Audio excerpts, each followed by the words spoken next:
Hello, welcome back to Graceful Embroidery, and today I'm going to show you my brand new collection, Rose Gold Bridal Lace.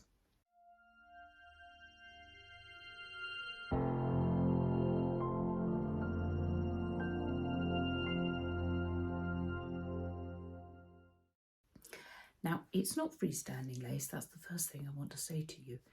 These designs can be stitched out on ordinary fabric, but they can also be stitched out on tulle. And some of the designs I've created a special lace version where there are less jump stitches and some of the colours have been combined. Anyway, I'm going to show you some of my stitch outs and talk about the options and some of the ways in which you can use these designs. This is a very large collection. It developed over time because obviously there are 5 sets for different size hoops, but sometimes you'll find the same element in all the sets, but you know, like a tiny bit of lace, there's a short version and it goes up through the set. So you've got lots of scope to create lovely embroideries with these. And I hope you enjoy these. It's called the Rose Gold because it reflects the colours that are on my Epic 2. Now, I can't actually see my Epic 2. I've got my ordinary Epic here turned on, which is blue. But the Rose Gold reflects the colours that are there. I'm looking across at my Epic 2. And one of the options you can do is change some of the colours and stitch them out in a rose gold metallic thread. And my favourite one to do this is from Superior Threads. Anyway, let's go and look at some of the designs and see the options and the way we can use them. Now we're going to have a look at these designs. Now, to begin with, I'm going to show you some of the lace elements. This is the rose gold metallic thread, which I have used. I buy it from Superior Threads, and as you see, I had a big cone. There are quite a few edgings, and they're not all here. This is one of the edgings, and as you can see, I've created most of them in such a way that you can sew them together like that and make a longer piece of lace. Now, I would point out to you that I've put outline little running stitches around all the elements of the designs, and they are included on the lace ones. And as you can see here on this one, it's not a good idea to do it because you get these little threads around the lace. They're there in case you want to use them, but if you're making lace on tulle, which is what I've done here, I suggest you don't use it. For my stitching out, I have used Floriani Wet and Gone, got gold on the brain, and you only need 1 layer. These are this is the big flower. Let's go through here. This is the really big flower in the collection, and then we have this one here and this one here, and then we have smaller ones, and it's these 3 flowers here that can be given the dimensional centres. The big one on its own makes a lovely dimensional flower, but there are 5, let me get this right, there are 5 different styles in 6 sizes of these little dimensional flowers, and you make them on tulle and with 1 layer of Wet and Gone, and then you trim them out.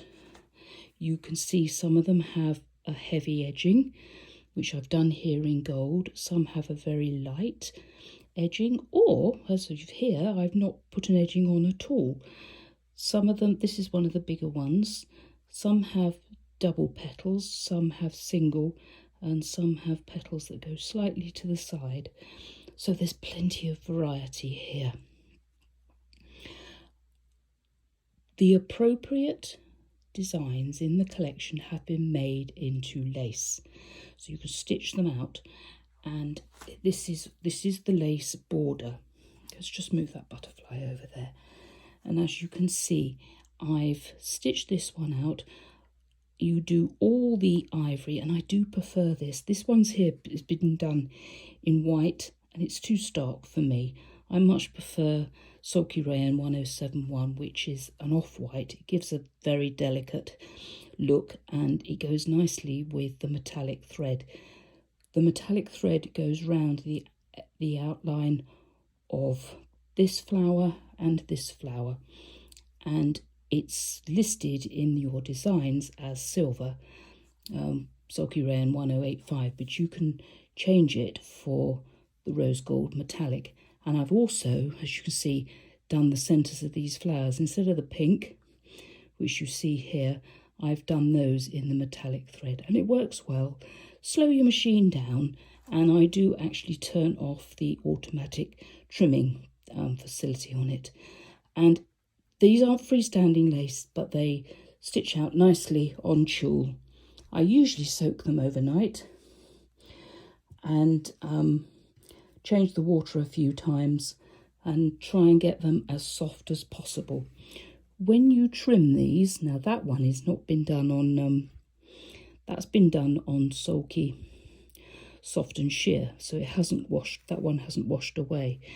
But as you can see here, if you just trim just outside here, not too close to your stitching, and then you've got these really delicate ones. But the beauty about this is that when you've stitched out your designs, you can, if you want, layer them and make little flowers. In fact, there is absolutely no reason why you can't use these designs to create your own corsage and decorations, or use them in conjunction with other designs.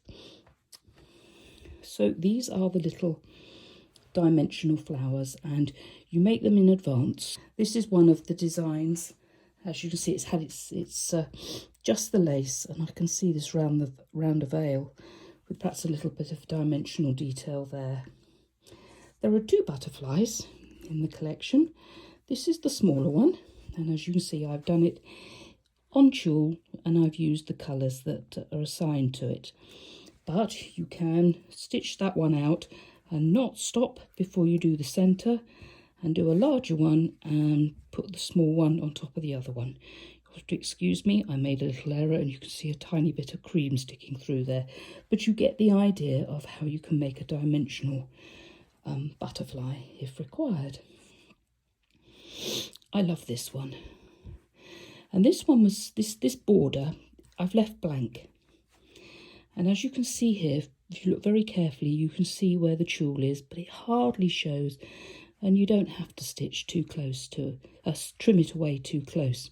I've left this one blank, and so you can add other elements to it, because all the little flowers come individually in the first set. So there's lots. I've tried to make this collection as versatile as possible. You have the scallops, and as you'll notice, there are 2 sizes of scallops. This is the big one, and that's the small one. On this motif here, we have the smaller one, and that's been stitched out on tulle too. Here is another one that I did earlier on when I was editing the designs. You will find that there is a lot more support underneath these flowers, so you don't get any gaps.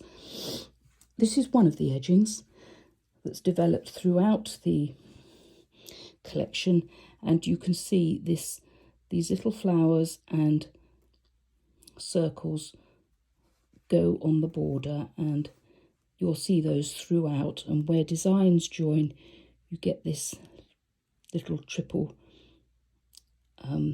eyelets with the centres, and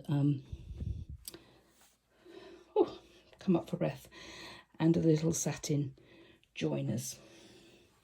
You may have seen I'm going to take those away now and show you some of the other designs in the collection. There are 144 designs in this collection. I've done a blog on this design. I stitched it out 5 times, and you may have seen it. This one here, let's move it into the camera. This one here has been stitched out as the colours are shown in the designs. This one here, I've changed the outlines round this flower and this flower and done the metallic. And I've also put the metallic in the centre. Notice how different they look, how much it pops with a little bit of sparkle. This one here, actually let me show you this one. This one here has been stitched out in one colour, and you see how bland it is. Now if we put it over here and compare it to this one, which has used some the palest of threads that I've got, a very pale greeny yellow and a pale grey. That is a Robson Anton eggshell, I think it's called, that I particularly love. And you can see how you can see a lot, whoops, not the camera, you can see a lot more detail. And I put pearls in the centre of the small flowers and a nice big crystal in that one. This one gives you a much more detailed bridal look. And the fifth way of stitching them out is actually to do some of the dimensional flowers. And I'm going to take you in, move that up a little bit so you can see. We've got a big one here and a couple of little ones there. So there is an awful lot of ways to stitch out the designs in this collection.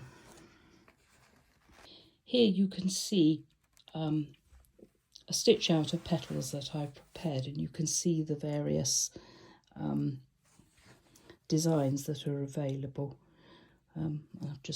I needed one, so I quickly cut one out.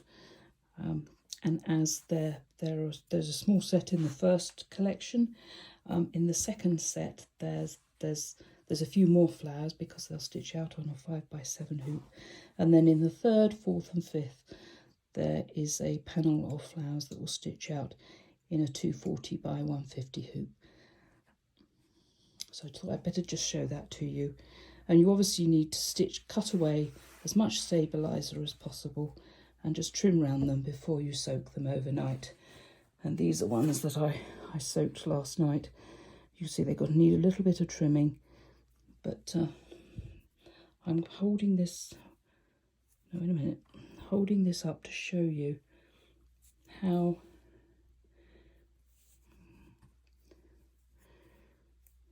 you just leave a tiny bit of tulle around the edge, but don't get too close. You see I've gone a little bit close there.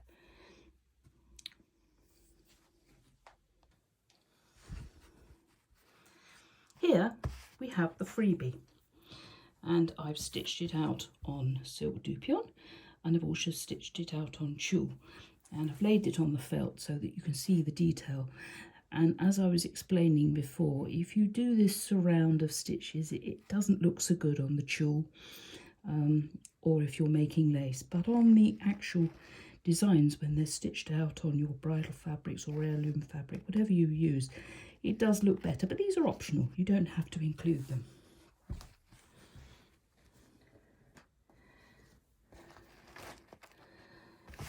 Here you can see a little bit more dimensional flower work, and there's no reason why you can't put bigger flowers on and use the flowers underneath just as guidelines. There are 2 quilt blocks in the collection. Just going to scroll out a little bit. Whoops, wrong way.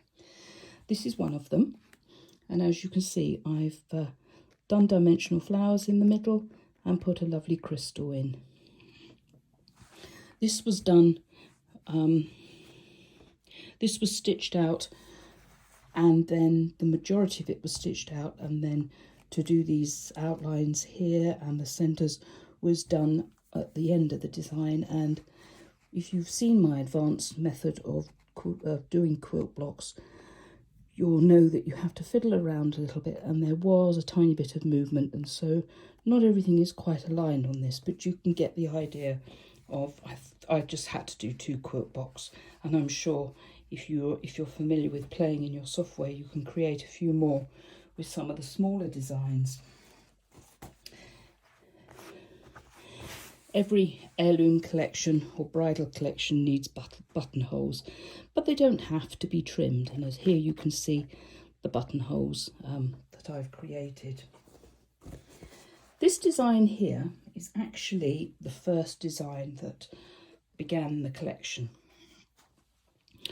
and it has this centre and then the scrolls around it, and you can see there's the bigger scroll and those are the smaller ones, and then you've got these single ones coming out, and that actually was the basis for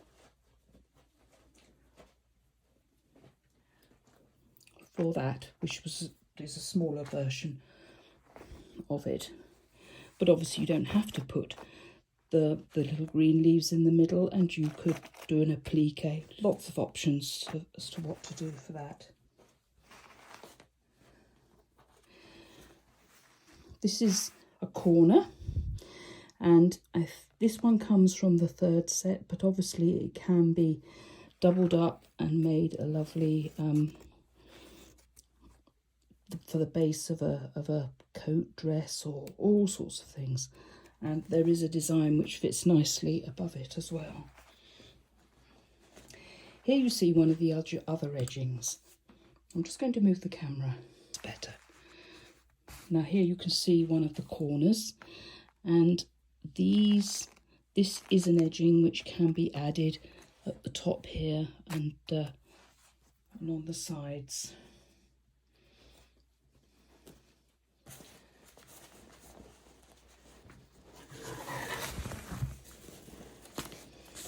You've enjoyed that. I hope you found it useful, and I'm going to do another video very soon, and it will feature this design.